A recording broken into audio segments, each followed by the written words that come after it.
Hello all. So जसं की सर्वांनी एमपीएससी गटकचं आज आलेलं शुद्धीपत्रक पाहिलं असेल आणि त्याच्यामध्ये जी तलाठीची पोस्ट आहे ती आता गटक मार्फत भरली जाणार आहे. ठीक आहे. सो एमपीएससी कडे ही पोस्ट आलेली आहे. पहिलं काय त्याचं स्वरूप होतं आणि आताचं काय स्वरूप आहे, भरपूर जणांचा हा फर्स्ट अटेम्प्ट सुद्धा असू शकतो. सो त्यांच्यासाठी आज आपण सविस्तर माहिती पाहणार आहोत. ठीक आहे. आता याच्या आधीचं कसं स्वरूप होतं आणि याच्या नंतर कसं स्वरूप आहे ते आपण पहिले पाहून घेऊयात. ठीक आहे. भरपूर जणांची ही ड्रीम पोस्ट आहे आणि याच्याबद्दल सविस्तर माहिती असणं गरजेचं आहे. जोपर्यंत आपल्याला एखाद्या पोस्टची सविस्तर माहिती होत नाही तोपर्यंत ती क्लिअर करायला सुद्धा आपल्याला अवघड जातं. ठीक आहे. सो प्रत्येक गोष्ट आपल्याला टप्प्याटप्प्याने क्लिअर करत जायचं आहे. आधी त्या पोस्टचं आपलं पहिलं काय स्वरूप होतं बघा, जुनं स्वरूप आणि सध्याचं नवीन स्वरूप आपल्याला आधी समजून घ्यायचं आहे. बघा, आता परीक्षा घेणारी यंत्रणा कोणती होती? पहिली होती टीसीएस आयबीपीएस. आपण तो टीसीएस आयबीपीएस चा पॅटर्न म्हणायचो. ठीक आहे. पण आता ही जाणार आहे एमपीएससी कडे, म्हणजे पूर्णपणे घटनात्मक आयोगामार्फत ही परीक्षा होणार आहे. ठीक आहे. तलाठीची पोस्ट त्याच्या मार्फत येणार आहे. आता परीक्षेचे टप्पे बघा, ह्याच्यामध्ये फक्त एकच टप्पा होता पहिले. ठीक आहे. जेव्हा टीसीएस एक्झाम घ्यायची, खाजगी कंपनी होती ती. ठीक आहे. त्याच्या मार्फत फक्त एकच एक्झाम व्हायची. पण आता 2 टप्पे आहेत, एक पूर्व परीक्षा आणि एक मुख्य परीक्षा, जो आपला एमपीएससीचा फॉर्मॅट आहे. ठीक आहे.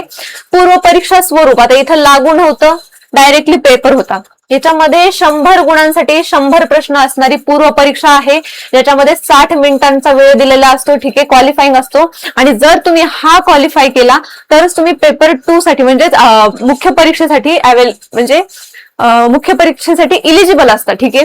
त्याच्यानंतर बघा, मुख्य परीक्षेचं स्वरूप, याच्यामध्ये 200 गुणांची एकच परीक्षा व्हायची, ज्याच्यामध्ये 4 विषय मराठी, इंग्रजी, जीके जीएस जे असायचं आणि गणित बुद्धिमत्ता, याच्यासाठी डायरेक्टली एक्झाम व्हायची. पण आता 2 पेपर्स होतात. जसं की एमपीएससीच्या आपण मुख्य परीक्षेमध्ये 2 पेपर पाहतो. एक पेपर 1 मध्ये लँग्वेज असतात आणि पेपर 2 मध्ये ओव्हरऑल सामान्य क्षमता चाचणी आणि बुद्धिमत्ता असतं. ठीक आहे. ह्याच्याबद्दल सुद्धा सविस्तर माहिती आपण पुढच्या स्लाइड्सवर बघूयात. तोपर्यंत आधी ओव्हरव्ह्यू करून घेऊयात. नकारात्मक गुणदान पहिले नव्हतं, निगेटिव्ह मार्किंग नव्हती, तुक्का मारायला जमत होता. पण आता तसं नाही चालणार. आता निगेटिव्ह मार्किंग लागू आहे. प्रत्येक प्रश्नाच्या मागे तुमचे 0.25 मार्क मायनस होतील. ठीक आहे. म्हणजेच 104 म्हणजेच काय तर 0.25 गुण वजा केले जातील जर तुम्ही चुकीचं आन्सर क्लिक केलं तर. ठीक आहे. आता गुणपद्धती, नॉर्मलायझेशन, परीक्षा अनेक दिवसांमध्ये अनेक शिफ्ट मध्ये व्हायची, त्याच्यामुळे मार्क्समध्ये जे काही गुणांमध्ये आहे ते फेरबदल होत होते. पण आता संपूर्ण महाराष्ट्रात एकाच दिवशी एकाच वेळी ऑफलाईन पद्धतीने OMR शीट वरती आपला पेपर होणार आहे. त्याच्यामुळे गुणपद्धतीमध्ये नॉर्मलायझेशन नाही होणार आता. ठीक आहे. पहिले गुणांमध्ये फेरबदल होत होता. ठीक आहे. आता तसा होणार नाहीये. प्रश्नांची काठिण्य पातळी माहित होतं, फॅक्ट्सवर आधारित यायचं, सरळ वन लाइनर्स प्रश्न यायचे. पण आता वैचारिक आणि विधानात्मक, म्हणजे आता तुम्ही एमपीएससीचे जर पीवायक्यूज पाहिले किंवा एमपीएससीचा जर एक्झामचा फॉर्मॅट पाहिला तर त्याच्यामध्ये जोड्या लावा, विधानांची योग्य रचना करा, कोणतं विधान चुकीचं आहे हे ओळखा, असं खूप घुमवून फिरवून अनालिटिकल विधानात्मक असे प्रश्न यायचे. ठीक आहे. आता असे प्रश्न येणार आहेत तर तलाठीमध्ये सुद्धा. ठीक आहे. पहिले वन लाइनर, एकेरी, तुक्का मारण्याची जे काही सवय होती ते सर्व आता बंद करावं लागणार आहे, कारण की हा पेपर आता गट क मध्ये गेलेला आहे. ठीक आहे. टायपिंगची अट लागू नव्हती आणि अजूनही लागू नाहीये.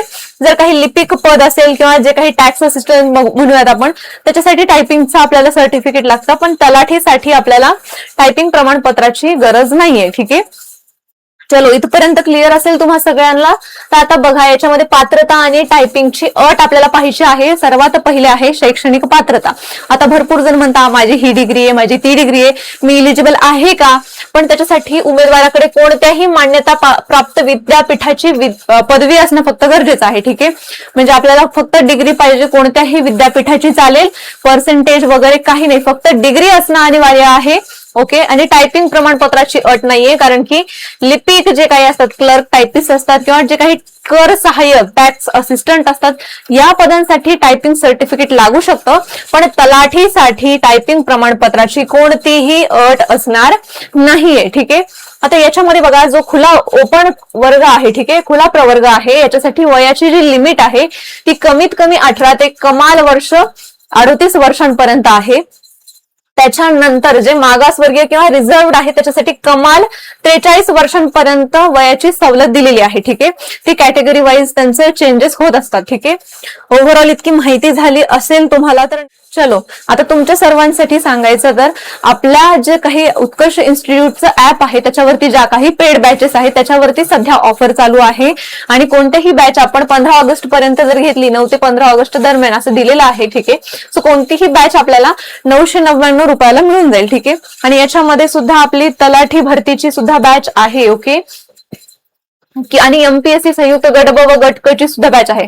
सो तुम्हाला जी कोणती बॅच हवी आहे ती कोणत्याही बॅच बद्दल जर काही माहिती पाहिजे असेल तर या कॉन्टॅक्ट वरती तुम्ही कॉन्टॅक्ट करा आणि संबंधित जी काही बॅच आहे ती बॅच तुम्ही परचेस करू शकता, ठीक आहे. आता जाहिरात सुद्धा आलेली आहे. सो आता आपल्याला लवकरात लवकर अर्ज भरायचा आहे आणि अभ्यासाला लागायचं आहे जेणेकरून आपली पोस्ट क्लिअर होईल, ठीक आहे. ज्यांनी अभ्यास केलाय त्यांनी वेल अँड गुड आणि ज्यांनी नाही केला त्यांनी पॅनिक न होता आतापासून वेळेचं आणि जे काही परीक्षेचा सिलेबस आहे त्या सिलेबसचं आणि जे क्वेश्चन सॉल्व्हिंग आहे याचं योग्य ते नियोजन करायचं आहे जेणेकरून आगामी होणाऱ्या परीक्षांमध्ये आपल्याला चांगला स्कोअर मिळवता येईल आणि एखादी पोस्ट मिळवता येईल, ठीक आहे.